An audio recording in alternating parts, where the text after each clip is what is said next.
So I normally do videos on electoral reforms that are geared towards an American audience. However, I felt the need to send a message to my European friends after Pete Hegseth and JD Vance's remark last week at the Munich Security Conference, which might have you all asking, what is going on in America? That is, if you ask that question at all anymore.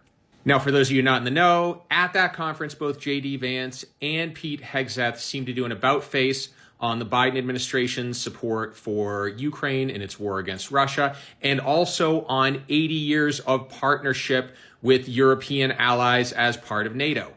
And if you have been watching U.S. politics from either within or outside of America, it would be very easy to assume that about half the country thinks this way. But that's not actually true. See, an overwhelming majority of Americans actually support NATO. You'll notice it's a little different by partisan breakdown. I'm going to get to that in a bit.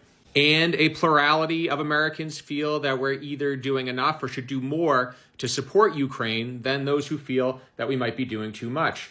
Again, notice the partisan split. But if the majority of Americans feel that we should support Ukraine and NATO, why is the Trump administration saying what it's saying?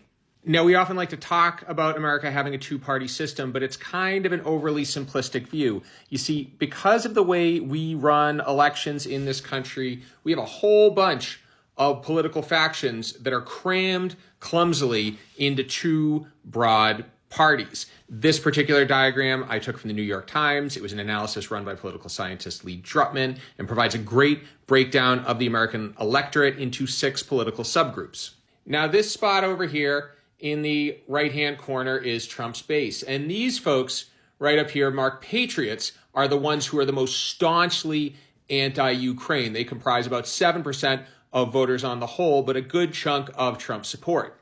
So where in Europe, you'd have these folks go off and form their own far right-wing party, in the United States, they only have 2 options, which is either take over an entire party or fade into oblivion. In this case, it's been the former. So from a structural issue here in the United States, the problem is that we have a system of elections that allows a very small faction of folks to take over the entire foreign policy apparatus of the country.